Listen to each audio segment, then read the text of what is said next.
로마서 1장 17절, 아주 우리 성경에, 그리고 하나님의 그 심정이 가장 아주 이렇게 집약돼서 나타난 말씀이죠.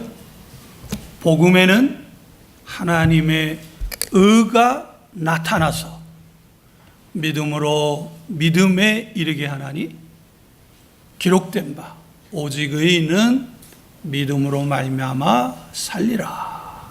그러니까 복음 이꼴은 뭐예요? 하나님의 의예요. 그런데 하나님의 의니까 세상의 의가 아니죠. 세상의 정의가 아니에요. 하나님의 정의란 말이에요. 근데 그 하나님의 의는 뭐냐? 세상 모든 사람들이 죄인이기 때문에 하나님의 영광, 구원을 받을 수가 없어. 그래서 세상 모든 죄를 예수 그리스도가 감당하셔서 십자가에 죽고, 누구든지 예수를 믿으면 구원을 얻는다고 하는 하나님의 의입니다. 그래서 이 하나님의 의는 뭐로 드러나타나? 믿음을 통해서 믿음으로 이르게 하는 거예요. 그러니까 우리 신앙인은 뭐로 살아야 돼요? 저와 여러분이 하나님 보시기에 정말 진실된 신앙인이 되려고 한다면 믿음으로 살아야 돼요. 여기 오직 의인은, 신앙인은, 하나님 보시기에 참된 신앙인은 뭐로 살아요? 믿음으로 말미암아 사는 거예요. 돈으로 산다고 하시면 안 됩니다. 내 건강으로 산다 그러면 안 돼요. 내 지식으로 산다 그러면 안 돼요. 내 백이 든든하다, 그것으로 산다 그러면 안 돼요. 나는 금수저 출신이다, 그것으로 산다 그러면 안 돼요. 내 엄마 아빠 백 믿고 나는 산다, 그래도 안 되는 거예요. 그렇다면 뒤집으면 얼마나 공평하냐고요. 내가 돈이 없다 하더라도, 그렇죠? 내가 금수저 출신이 아니더라도요, 내가 가진 것 없다 하더라도요, 지금 내가 나이 많이 먹고 건강하지 않고 약한다 할지라도 뭐예요? 믿음으로 살면 그게 하나님 보시기에 참된 신앙인이라는 거예요. 할렐루야. 공평하잖아요, 그렇죠? 바라기는요, 저와 여러분 모두가 어떠한 상황에 있다 할지라도 믿음으로 사시기를 주님의 이름으로 축원합니다. 환경을 주장하면 안 돼요. 내 돈을 주장하면 안 돼요. 뭐를 봐야 돼요? 믿음을 고집해야 돼요. 이 믿음에 관해 설교를 얼마나 많은 목사들이 하는지 몰라요. 저도 어렸을 때부터 제일 먼저 들은 게 이 믿음이에요. 그런데 제가 막상 목회를 하다 보니까 교인들 중에서 가장 부족한 게 뭐다? 믿음인 것 같아요. 성경을 봤더니 성경도 하나님이 얼마나 믿음을 강조하는지 몰라요. 하나님 보시기에 우리 모두가 믿음이 부족했던 모양이죠. 아브라함을 통해서도 믿음을 강조하고, 노아를 통해서도 믿음을 강조하고, 여호수아를 통해서도 믿음을 강조하고, 그렇죠? 12제자를 통해서도 믿음을 강조하는데 참 믿음이 잘 안 생기죠. 자수하시죠. 시카고 가면 이 무디 신학교가 있고 무디 교회가 있어요. 여러분, 무디라고 하는 사람은 이 미국 이 기독교계의 굉장히 중요한 분 중에 한 분이에요. 근데 이 무디 교회 담임이었던 어윈이라고 하는 목사님이 책을 하나 냈어요. 그 책 제목이 뭐냐? Seven Convincing Miracle. 이게 무슨 말이냐면 7가지 기적. 그 책의 내용에 보면 이런 게 하나 나와요. 교회에 바로 옆에 술집이 하나 들었어요. 근데 이 술집이 그저 있는 듯 없는 듯 하면 참 좋은데 굉장히 요란하게 장식을 해서 교인들이 교회 오갈 때 말다, 그리고 동네에 많은 사람들이 교회 가는 거 취하다가 이 술집으로 빠져버리니까 교회에서 총비상령이 나왔어요. 그래서 교회에서 기도를 하기 시작했어요. 근데 그 목사님이 조금 한 발 더 세게 나갔던 목사님이에요. 저는 이제 그런 믿음이 좀 없는데, 이 목사님이 뭐라고 기도를 성도들한테 제목을 줬느냐. 하나님, 저 술집이 불이 나서 없어지게 해주십시오 라고 기도를 막 했어요. 그 얘기를 이 술집 주인이 들었어요. 얼마나 열받겠어요. 그래서 술집을 더 화려하게 장식을 했어요. 요란하게. 그리고 성도들은 여전히 기도를 했는데, 공교롭게 몇 개월 후에 천둥 번개가 쳐가지고 술집이 불에 다 타버렸어요. 교인들이 할렐루야하고 좋아했는데, 그만 이 술집 주인으로부터 이 청구서가 날라왔어요. 재판을 했단 말이에요. 무슨 재판이냐? 저 교인들이 술집에 불이 나서 망하게 해달라고 해서 망했기 때문에 교회 책임이다, 이렇게 했어요. 그래서 이제 교회는 이게 무슨 말이냐 하고서 이제 소송이 붙었어요. 소송이 붙었어요. 이제 재판이 시작됐어요. 판사가 먼저 원고인 술집 주인에게 얘기하라고 그랬어요. 왜 청구해야 되냐? 그랬더니 술집 주인이 뭐라고 그러냐면, 교회가 모여서 맨날 같이 술집 망하게 하고 불나게 기도해가지고 그것 때문에 망했다. 그러니까 이제 판사가 교회 측 변호사를 통해서 물었어요. 정말 그런 사실이 있습니까? 예, 우리가 그런 기도는 한 적이 있습니다. 그래요? 그러는데 다시 원고한테 물었어요. 아니, 그랬는데 왜 교회한테 청구를 하느냐? 그랬더니 교회가 기도를 해서 망했기 때문에 교회 책임이 아니냐? 이렇게 물은 거예요, 원고가. 그러니까 교회 측 변호사가 뭐라 그러냐면, 이분이 장로예요. 세상에 아무리 교회가 세게 기도한다 하더라도 어떻게 천둥 번개가 쳐가지고 술집이 망하게 했다고 해서 그 망하느냐? 있을 수 없는 거다. 이건 넌센스 아니냐? 어떻게 지금 이 시간에도, 이 시대에도 교회가 기도해가지고 술집에 불이 났다고 하는 것을 믿느냐? 이렇게 얘기를 해버린 거예요. 이제 판사가 생각을 하고 최종 판결을 내렸어요. 술집 주인은 교회가 기도해서 술집에 불이 났다고 믿고 있다. 그런데 교회는 아무리 기도를 한다 하여도 어떻게 술집에 불이 날 수 있느냐, 이렇게 주장했다. 따라서 불이 난 거는 술집 주인의 믿음 때문에 불이 난 거고, 교회의 믿음 때문에 불이 난 게 아니니까 이 소송은 기각시킨다.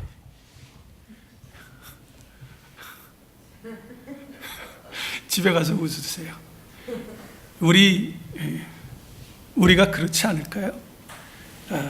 이 사도행전 12장에 보면요, 성령이 충만한 사도들도요, 믿음이 많은 것 같은데 잠시 믿음을 뺏길 때가 많아요.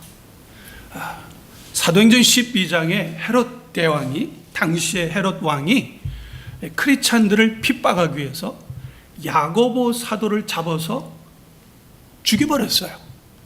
그랬더니 그 유대인들이, 당시 이스라엘 사람들이 굉장히 좋아하는 거예요. 그래서 헤롯 대왕이 그 백성들의 마음을 더 얻기 위해서 이번에는 누구를 잡았냐?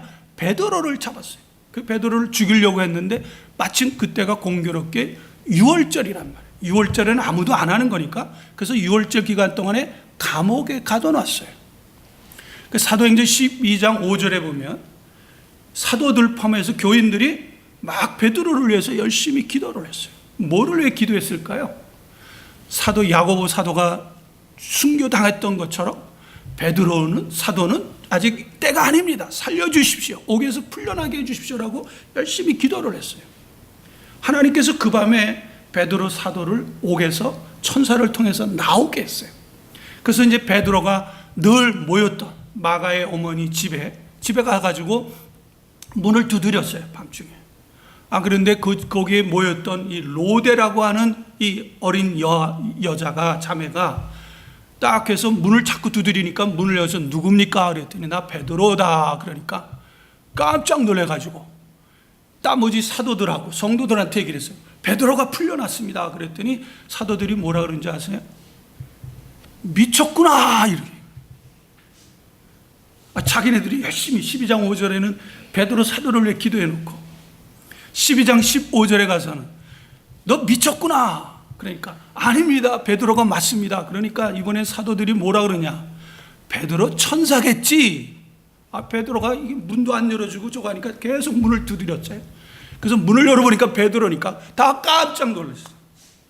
자기네들이 기도해 놓고 그래서 풀려나고 응답을 받았는데 응답받은 거에서 깜짝 놀랐어요.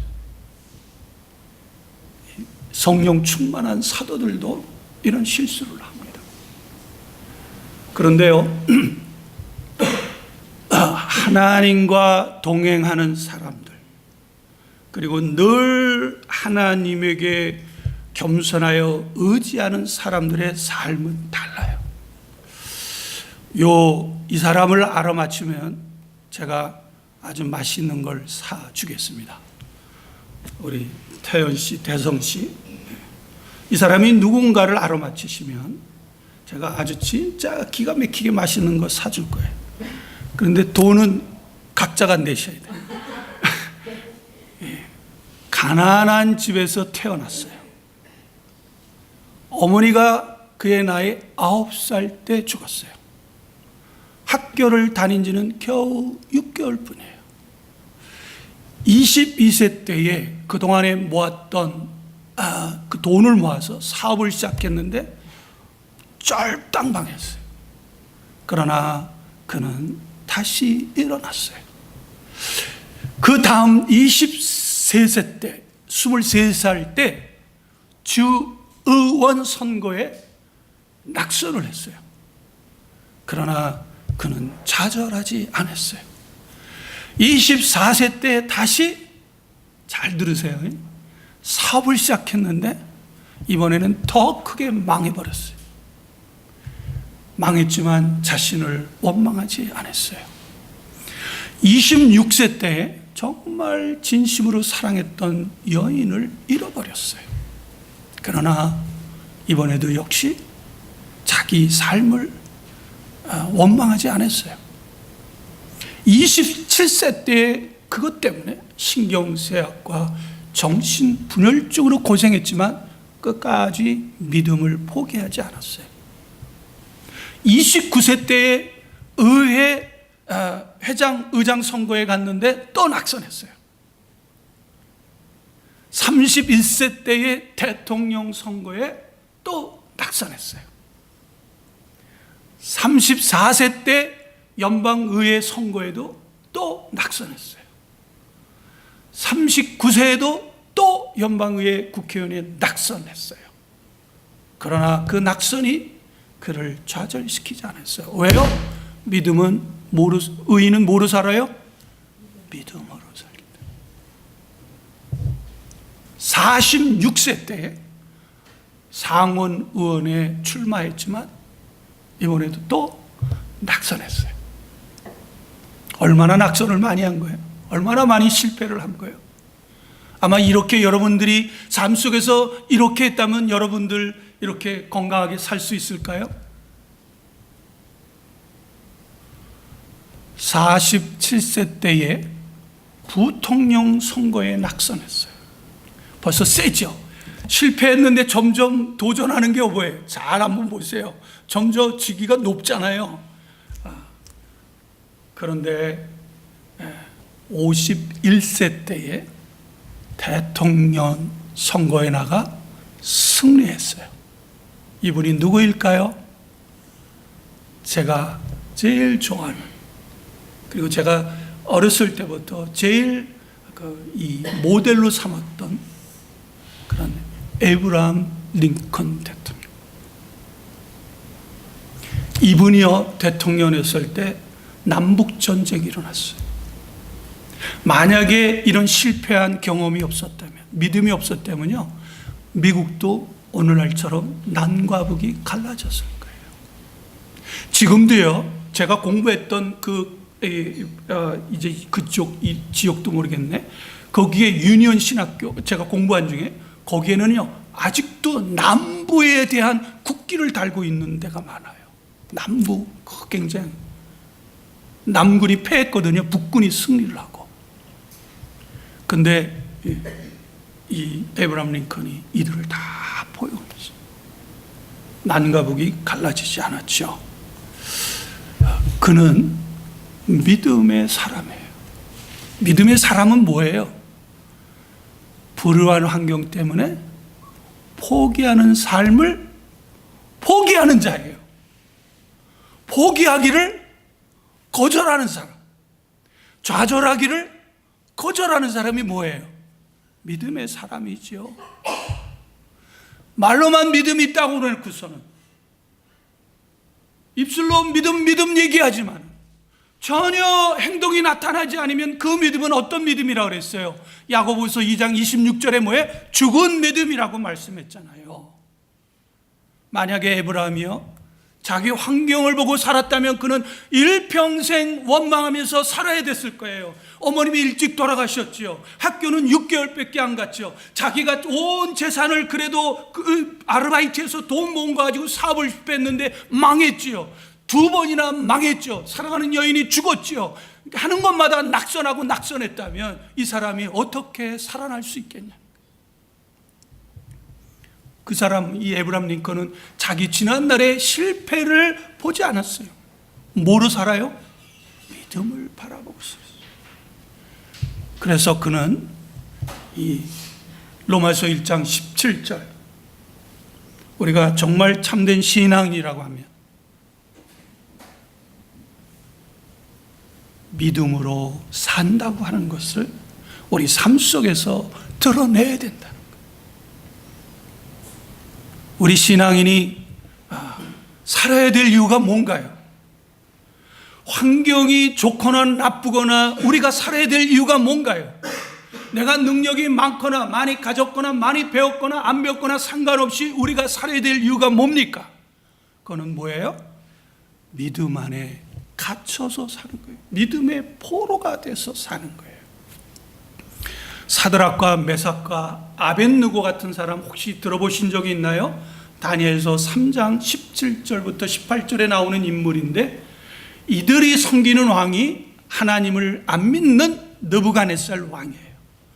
이 느부갓네살 왕이 자기 신상, 금으로 만든 신상을 세워놓고 금신상에 섬겨라, 우상 섬기듯이 섬겨라, 그리고 섬기지 않으면 큰 뜨거운 불못에다가 전부 다 태워 죽여버리는 법을 만들어냈어요.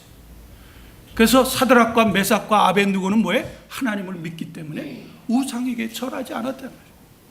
그래서 이 느부갓네살이 왕이 이들을 불러가지고 기회를 준 거예요. 자, 내가 한 번 더 기회를 줄 테니까 지금 이 우상에게 절하라. 그랬더니 사드락과 메삭과 아벳느고가 거절을 했어요. 너희가 믿는 신이 아무리 능력이 많다 하더라도 내가 이 용광로에 있는 뜨거운 불 속에서 너희를 구해낼 수 있겠느냐라고 얘기를 하면서 한 번 더 설득했지만 이 세 사람은 다니엘의 친구들이죠. 거절했어요. 자, 뭐라고 거절했냐면, 들어보십시오. 왕이여, 우리가 섬기는 하나님이 우리를 맹렬히 타는 풀무 가운데서 능히 건져내실 것이다. 이게 그들의 믿음이에요. 그러나 중요한 거예요. 그리하지 아니할지라도 왕이여, 우리가 왕의 신들을 섬기지 아니하고 왕이 세우신 금신상에 절하지 아니할 줄을 아옵소서. 여기 오늘 본문이 등장하는 38년 된 환자의 처지를 우리 세상 가치관으로 한번 봅시다. 일단 38년 동안 중풍병자였다고 한다면 그 삶 자체가 뭐예요? 희망이 있는 삶입니까? 그렇다면 이 선집사님은 그분하고 비교하면 어떤 상태? 최소한 손과 발은 움직이잖아요. 이분은 38년 동안 움직일 수가 없었어요. 여기 원문을 더 정확하게 보면 그 사람을 도와줄 사람이 단 한 사람도 없었다고 그랬어요. 그러면 38년 동안 어떻게 먹고 어떻게 살았다는 거예요? 아주 비참한 삶을 살았다는 얘기 아니에요. 최악의 상황 아니에요? 그러면 아까도 제가 본문을 읽을 동안에 주여, 물이 움직일 때 나를 못해 넣어주는 사람이 없어, 이게 팩트예요. 그러면 포기해야 되잖아요. 그렇죠? 그러면 좌절해도 당연한 거잖아요. 그러면 포기를 하여도 누가 뭐라 그럴 사람 없잖아요. 그러면 포기했다면 여기 예수님이 나타났겠어요? 안 나타났겠어요? 성경에 기록된 이유가 뭐예요? 그럼에도 불구하고 내가 가는 중에, 난 여기 이거 보면 난 가슴이 먹먹해. 최악의 상황에 내가 가는 중에 뭘 먹고 가는 거예요? 뭘 믿고 가는 거예요? 그것도 1년도 아니고 10년도 아니고 20년도 아니고 30년도 아니고 어떤 학자에 의하면 37년 동안 그런 일을 했다고 한단 말이에요. 얼마나 주위 사람들이 비웃고 조롱했겠냔 말이에요. 야, 너 같은 사람, 야, 여기 다른 사람이 벌써 물이 동하면 다른 사람이 먼저 가지, 너 같은 사람이 어떻게, 이 중풍병자가 어떻게 가냐, 이게 굴러가도 소용없는데 왜 하냐고 그랬겠죠. 그렇죠? 가봐야 소용없지 않냐. 너 과거가 너 실패했다는 경험으로 알려주지 않냐 이거예요. 너 작년에도 실패했고 재작년에도 실패했고 10년 전에도 실패, 이건 싸움이 안 되는 거 아니냐, 이렇게 많은 사람들이 얘기했을 것이고 이 사람도 그렇게 생각했을 거란 말이에요. 그러나 그러함에도 불구하고 어떻게 해요? While I am coming, 진행형이에요. 내가 갔다 이거예요.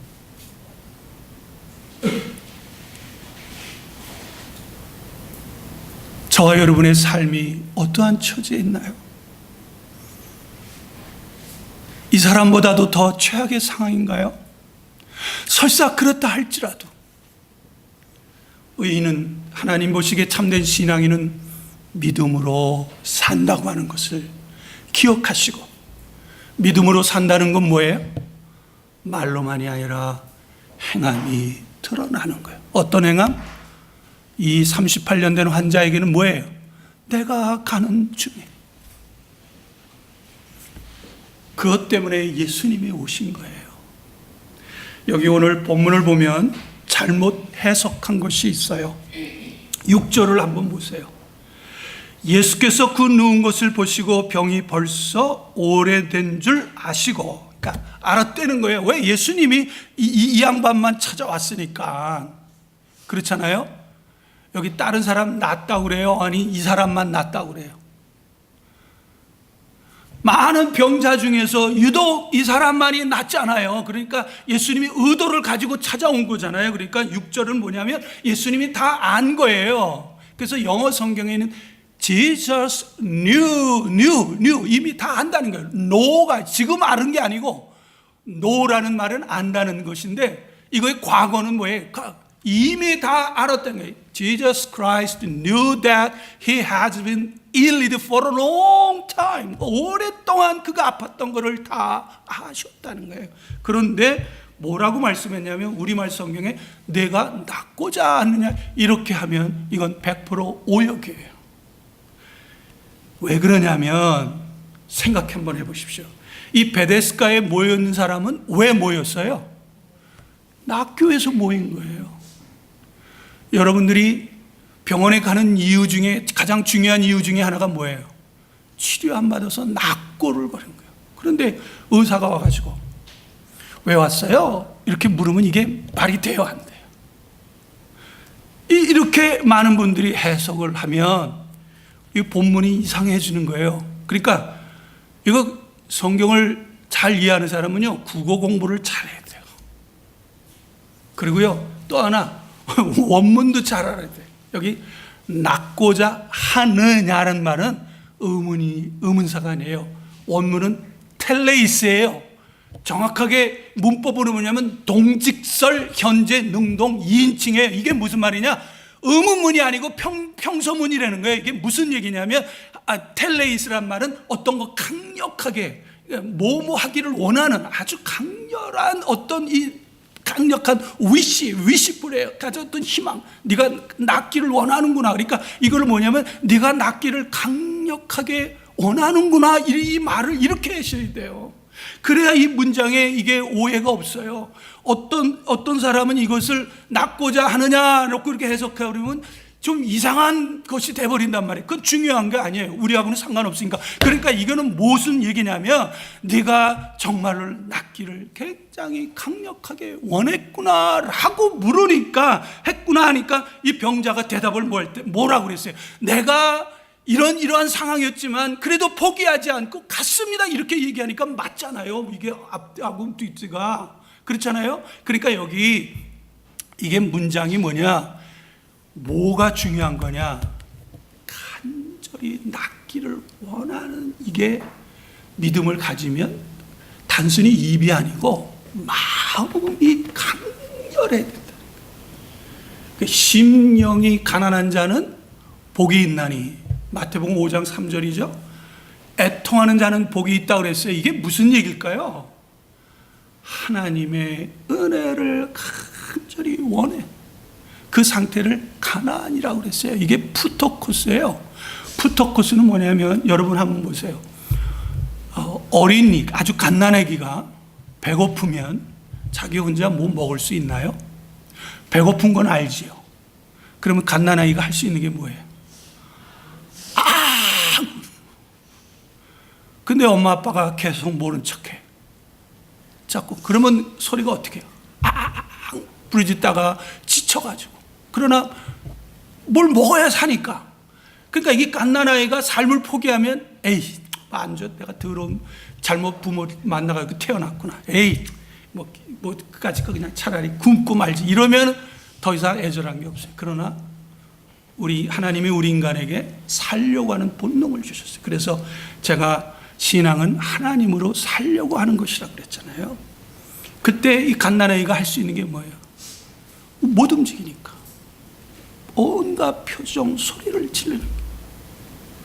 그래서 애통하는 거. 가난하다는 건 뭐예요? 내가 살기를 원하지만 누군가가 나에게 먹을 걸 주지를 못해. 그 사실을 아는 거예요. 애통은 뭐예요?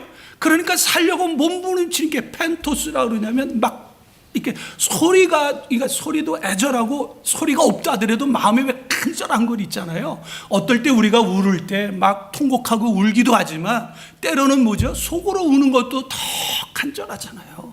그거를 얘기한 거예요. 그러니까 텔레이스가 하느냐, 이게 의문이 아니고, 야, 네가 정말 낫기를 정말 간절하구나. 네가 수십 년간에 걸쳐도 포기하지 않고 좌절하지 않고 또 하고 또 하고 또 하는구나. 네가 이런 강렬한 마음이 있구나.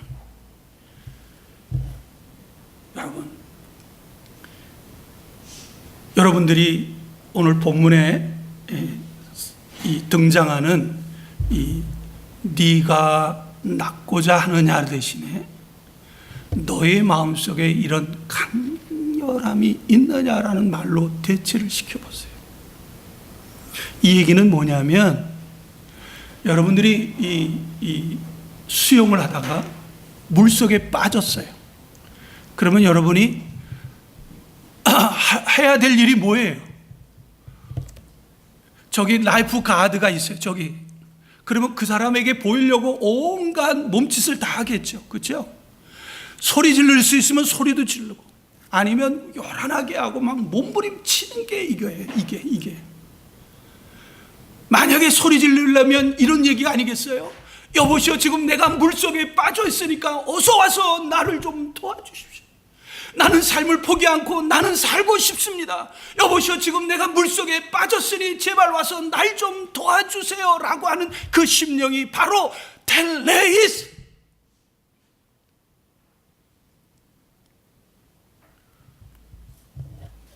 우리 기도 중에요, 소리를 지르든 안 지르든 이 텔레이스, 강렬한 심령이 가난한 자, 나를 사모하는 자들이 어떻게 나를 만날 것이고, 나를 사랑하는 자들이 나의 사랑을 입을 것이라고 주님 말씀하셨어요. 주님이 구하시는 제사는 뭐예요? 상한 심령, 브로큰 하트, 심정이 갈라졌다 이거예요. 하나님이 이거를 역사해 주지 않으면 나는 끝난다는 거예요. 그런데 나는 이거 문제를 해결할 수는 없지만 하나님은 해결할 수 있으니 하나님 제발 날 좀 와서 좀 도와주시고 내 인생에 개입하시고 나를 좀 이 어렵고 힘든 상황에서 건져내 주세요라고 하는 것이 예배가 뭔가요? 마음은 딴 데가 있고 몸은 교회에 와 있지만 생각은 복잡하고 그게 예배인가요? 하나님이 가장 싫어하는 예배, 형식적인 예배. 오죽했으면 제가 이 주보에다가 하나님이 기뻐하시는 예배는 뭐예요? 거룩한 나를 바치는 거예요. 날 제발 하나님 날 좀 와 살려주세요. 그러니까 예배 가운데 이런 간절함이 있을 때 하나님이 우리를 만나주시고 동행해 주신다는